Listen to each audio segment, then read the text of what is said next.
Hey guys, Mike here. So today we're going to talk about Palantir stock and SOFI stock and the news that came out this week. You tend to like the weekly update, so I'm just doing one for you, and that's what you told me, and so I'll continue to put this out as long as you want it, okay? And obviously we have one big, what might be negative news for Palantir, and one really good news for SOFI especially. And I'm also going into detail what I'm tracking on SOFI to try to give me the tail sign that SOFI's bank charter is coming up around the corner, okay? I'm going to show you how to do that and show it to you as well. And so all I'm asking, hit the like, subscribe button if you get anything out of this, and let's go ahead and not waste more time and get right into it. And so starting off with Palantir here, guys, obviously you can see big sell-off this week in the market, and guess what? Palantir went right down with it, about 15%.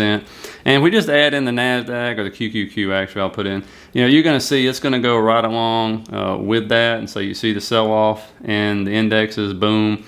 And then you see the popping index on Friday, and it goes right up with it. And so looking at it, we talk about these support and resistance levels, right? That's what it respects. And once again, cannot hold. Not its fault. It's just the market. That's where it's at. Breaks through both levels.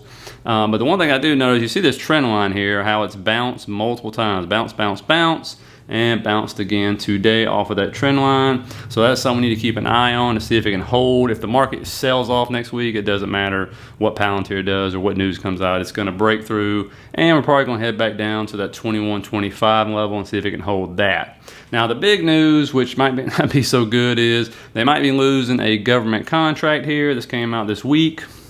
And basically, it's not their fault. What's happening is they're basically getting phased out, okay? So this is a lucrative contract. They've made around $111 million since 2013 on this. It's working for ICE with this Falcon surveillance system, right?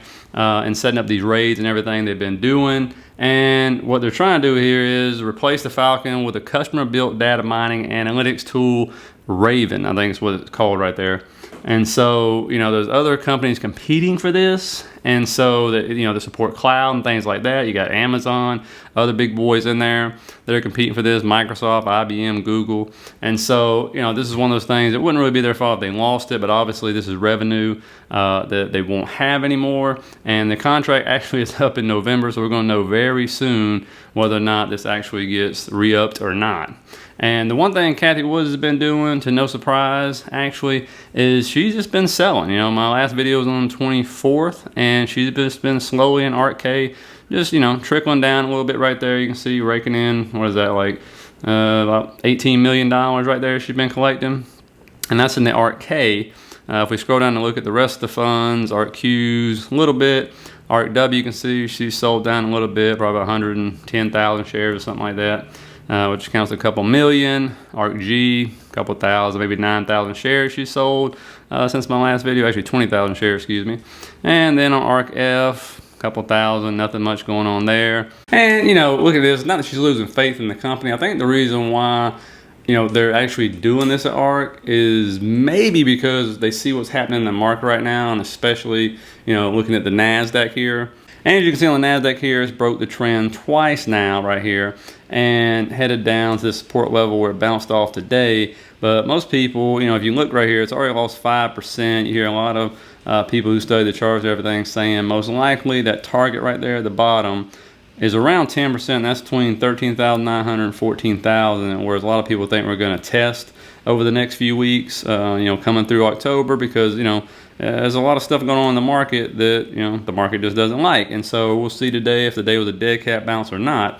But this could be a reason why to pick it up at a cheaper price, because they're not immune, to seeing what's going on in the market or to reading charts and all that stuff. And so, we'll see what happens next week, whether this is a dead cat bounce or not. But, obviously when they sold at 29, people flipped out. Now they're looking like a genius because they're able to pick it up at 24 if they want to, 25 is somewhere in there.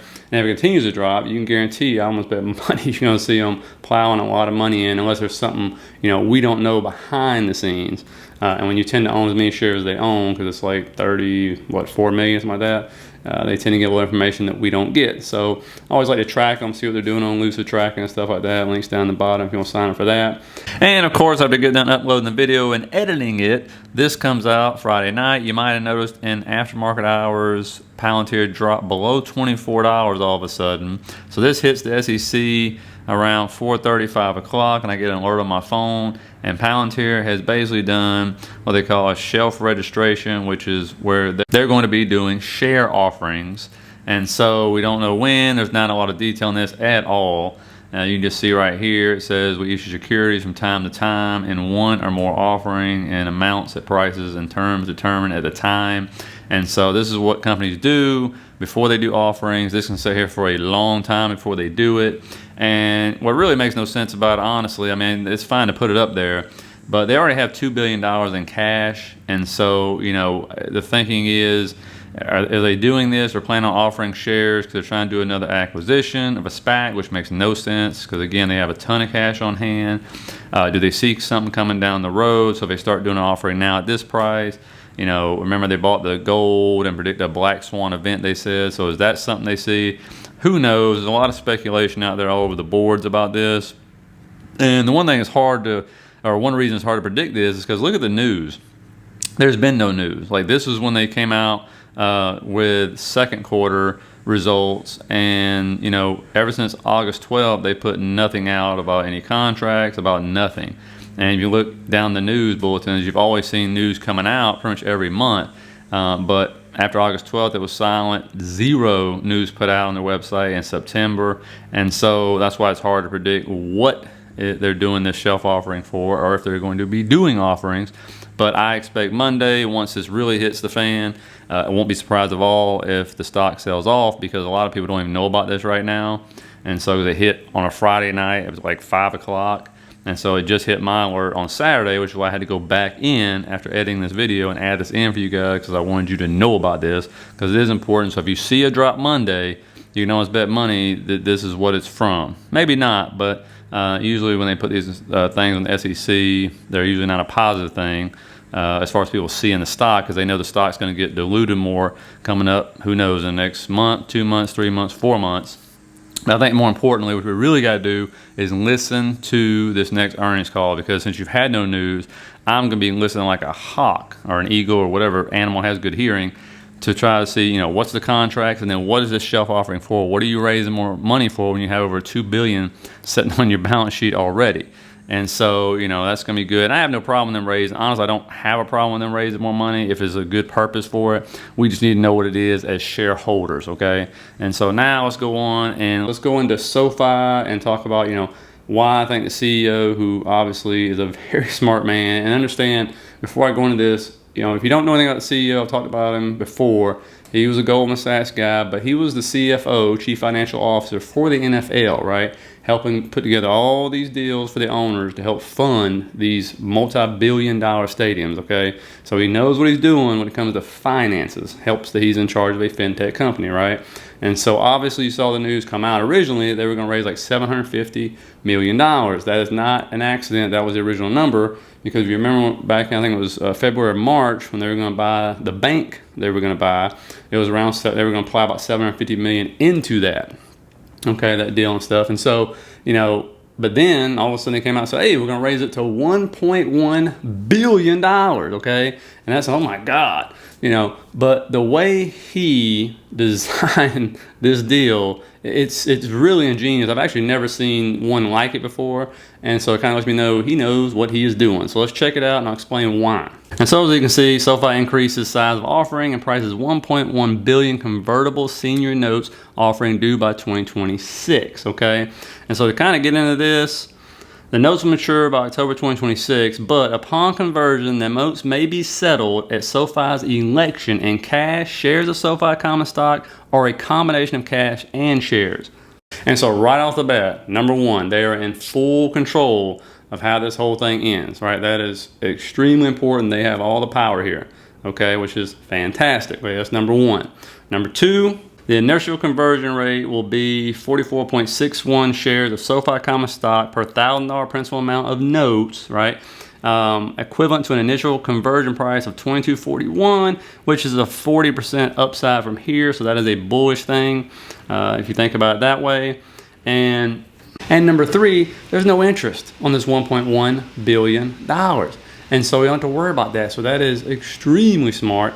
And then on top of that, it was actually negotiate a cap call transaction. And to keep it simple, what this is, they basically cap the amount of profit that these holders can actually make by selling a call option, which is a bullish move on their part, right? And they cap the price at $32. So again, on their own terms, this is what they're doing, and they made sure obviously that things couldn't get out of control here, so they capped the amount that these holders could actually make as far as profit is concerned. And so that's a really smart move. I'd actually never seen that before. I'm sure it's been done, but you know, obviously the CEO knows what he's doing, and so that's a really good thing. Now, what I'm going to be looking at very carefully, hopefully the next 30, 45 days we start to see something on this, is we think, because all these new hires they're doing, that the bank charter is coming up at least by year end, right? And so what I'm looking for is insider transactions, especially from directors, not so much the CEO, the CFO, but especially board members, things like that, something they call a corporate insider, which is somebody who owns more than 10% of the shares, sits on the board, that kind of stuff. And so I'm going to show you where I'm looking at this, and you know, this is how I'm going to track this, okay? And so I go over to tip ranks right here and look at the insiders, right? And who's buying, who's selling. And what I'm looking for when I scroll down here, this is going to tell me who's buying, who's selling, and whether it's uninformative, which I'll get to in a minute, or informative. You see a lot of uninformative buys here by the CEO, the CRO, the CMO, the CPO, the CFO. That's a whole lot of O's, isn't it? And so, but they're uninformative buys. What I'm looking for is informative buys. And the reason why, very simple here, I'll show you the difference. This is on TipRank's own website. Is what's the difference between an informative transaction and an uninformative transaction? An uninformative transaction indicates that an insider is buying or selling shares for reasons that do not necessarily indicate confidence in the company, okay? And informative buy or sell transactions are deliberately made by insiders, thus donning a vote of confidence in the company. And so when you see an informative sale, it lets you know that something might be coming up around the corner. So that's what I am looking for. They're actually buying on purpose because they see something coming. The reason why I'm looking for CFOs and especially board members, okay, the board members tend to stretch the gray area of using information to buy stock, especially 10% owners, I found out. And I got another great video coming out on that, probably Monday or Tuesday, which will show you. And so go into great detail on this. And so this is something I'm going to be watching very carefully for us, because if I start seeing that, that kind of lets me know very quickly something's coming up down the pipe. Either it's going to be great earnings, or they see that bank charter coming down the line, because they're going to know way before they actually announce it, okay? And so that's extremely important, and I'm going to put that out there to you guys. And taking a look at the chart real quick, as you can see right here, I always like to look at this, and you can see obviously, I mean, the big sell-off last week, big recovery. Today it bounced back above that support level right there. But you know, I mean, big sell-off, 8.58%. It's down over the last week. No surprise there where the market is. And you can see, obviously broke down above that support level. That becomes resistance now. This was resistance, now it becomes support in less than 24 hours. We'll see. But if the sell-off continues, look next week, this, you know, possibly go below 1450 to that old support level. And of course, the other side of that coin is if we all of a sudden start to take off again, which would be no surprise, then obviously these stocks will rise pretty fast as the NASDAQ rises as well. And so, you know, look out for that. Monday will be a big day to tell us what's going to be going on. And so I hope you got something out of this. Hit the like, subscribe button if you did. And as usual, never forget, hit that link down the bottom to sign up for a BlockFi account where you can earn up to 8.25% now on your stable coins. That began October 1st. You can also sign up for that credit card and earn Bitcoin with every purchase that you make. That's what I am doing. And parking cash there to earn that 8.25% as well. And plus you can also go ahead and sign up for any loans you need against your cryptocurrency as well at a very reasonable rate.